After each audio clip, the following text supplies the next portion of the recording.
What defines a video game to you? Is it the graphics and art direction? Perhaps it's the music and sound design. Maybe it's as simple as just pressing a button resulting in an action from the player. Or it's a combination of all of these things or none of them, which is what I love most about video games as a whole. They are the ultimate expression of an individual or group of people.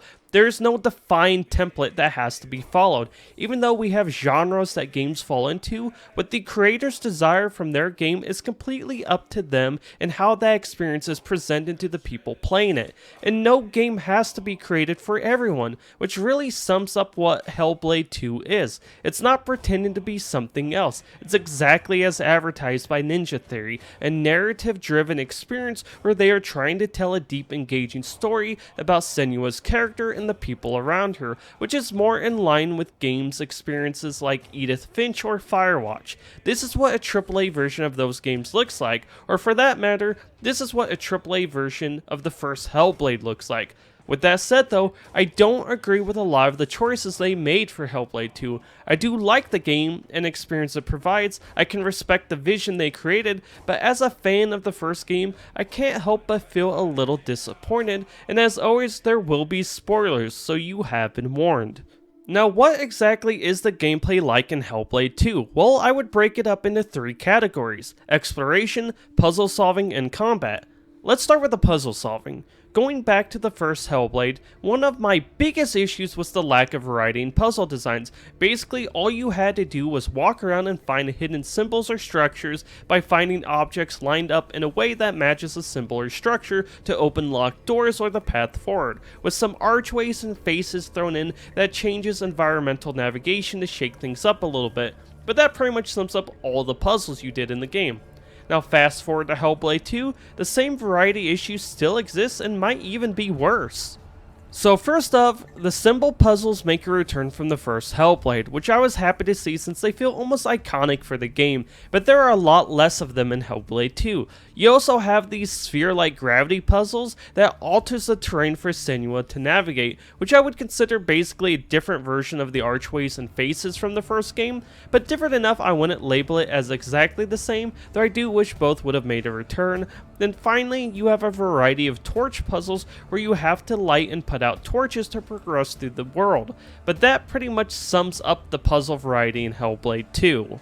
Basically, while it does make the puzzles more engaging than the first game with the player doing more than just staring to solve puzzles, which I do like, that was an improvement I really wanted to see, the game suffers in other departments. Variety is no better if not worse. Difficulty has gone way down. Like the first Hellblade's puzzles were already pretty easy, but Hellblade's 2's are even easier.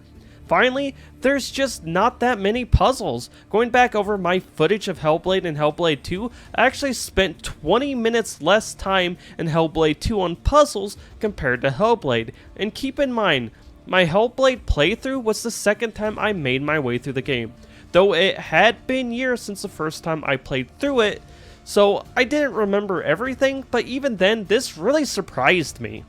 Then switching over to combat, it's also a mixed bag for me because they solved one of my biggest issues, enemy variety. From Senua's hallucinations, the Vikings, fire breathers, and so on, the enemy variety is good and each enemy definitely feels different to fight, but by the end of the game, they get to feeling samey because of how limited you are when fighting them, or I should say engage with them through the mechanics of the game, since Senua's moveset is so much more limited in this game compared to the first. As an example of this, in the first Hellblade, when fighting shield enemies, you had to use Senua's physical melee attack, which varied depending on where in a combo you used it, to break their guard. Add in fighting multiple enemies at once and a quicker pace to combat. While the combat was still simple, there was a fun flow and some freedom to how you approached it, with these mechanics peaking against the various bosses in the game. From Valrov to the mindfuckery that Fenrir was, these boss fights were so damn good.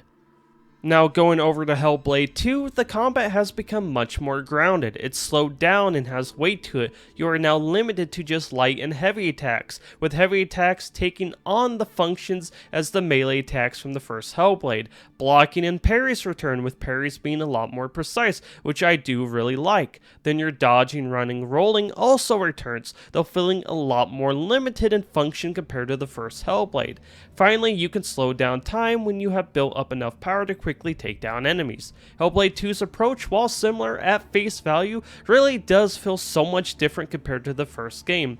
Definitely with it doing away with fighting multiple enemies at once to focus on more set-piece one-on-one fights, which it does do a really good job at this. Each fight feels brutal. They feel like Senua is fighting for her life, and with the incredible smooth animations that are used to transition from one fight to the next, it really does feel like one of the best immersive experiences out there. But that's the thing, it feels really immersive, but is it something that would be fun on multiple playthroughs?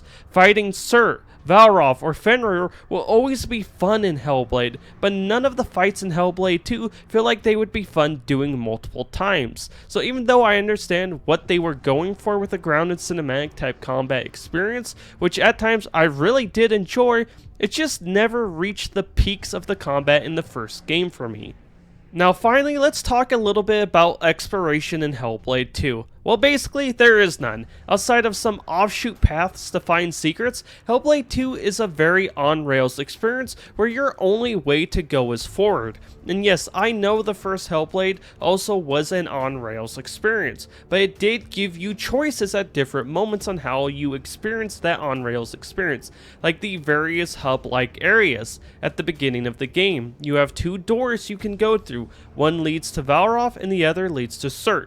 You get to choose which path to take first. It can move freely between them when both are open. When at the tree with the sword, you have to take trials, which you get to choose what order to take these trials in. These little decisions add to the experience, and they are just basically completely gone in the sequel, minus one little spot where you choose a character to go to. So in general, exploration just isn't as engaging. Now, is this the end of the world for me? No, but it's just something I really liked about the first game, but I think that pretty much covers how I feel about the gameplay aspects of Hellblade 2. Let's go ahead and talk about the world and story now. Basically, in Hellblade 2, the story is about Senua going on a journey to save her people who are being enslaved. This is a fantastic idea and perfect follow-up to the first game. What did the first Hellblade teach us about Senua? She was mistreated and abused because of her mental illness. No one really trusted her outside of a few people, so she goes on a journey to basically embrace who she is and to let go of her lost loved ones. So obviously the perfect follow-up to that would be her saving a bunch of her people, leading to them embracing her for who she is in the same way that she embraced herself. But partway through the story, the plot gets turned upside down with the introduction of giants, which I also like this idea. They were teased in the early trailers, and all I could think about was what it would be like to fight one of these monsters. How would they be incorporated into the story in a meaningful way? Well, after meeting the various companions Senua comes across in the story, you basically go on a quest to take down these giants. Now, I don't really want to spoil the story reasons for this, because the story is the main focus of the game, but I do want to say this. While I do think they are incorporated into the story well, I'm really disappointed by how the actual encounters with the giants play out. You don't actually get to fight them, and that's a travesty. If done right, fighting the giants could have been a massive highlight that reached higher than the boss fights in the first game. Instead, you are more or less just running from cover to cover in these encounters. Like, what a letdown. I mean, I guess in terms of set pieces, they are awesome experiences that give off gameplay vibes of something you would find in like Bramble the Mountain King, but damn, I really wanted to fight those giants. Then the ending of the game is also such a letdown. It's like you don't really get to see the accumulation of all the hardships Senua went through like in the first game. Honestly, I would say the ending feels like what should be the midpoint of the game. You really just get invested into the story and bam, it's over. It's just so disappointing because I do like the story and the various characters we meet, but we don't hardly get enough time with any of them. It just makes me sad, honestly. But I do want to give props where it's due. The animations, choreography, acting, sound design, and graphics might be the best I've ever seen in any game that shines brightest when going through the underground cave areas with how all of these different aspects and elements come together. Also, the game performance is flawless. I experienced no frame drops or glitches for my roughly 6-hour playthrough, and I even had a lot of fun playing in the photo mode, which is something I rarely mess with in games. Plus, as an extra bonus, after beating the game, you unlock the ability to have your companions narrate the game from their perspective, which adds so much more to the overall story beats that does make a second playthrough worthwhile if you're really invested in the story, and adds kind of a unique idea for what's essentially a new Game Plus. Safe to say, Ninja Theory really does show what is possible in video games when a AAA studio goes all in on these aspects, but it also shows what is lost when you go all in on these aspects as well. You have to sacrifice so much on the gameplay side of things to make something like this. I mean, the entire game is played with black bars on the screen, and as someone who plays on a 23-inch monitor, I absolutely hated that.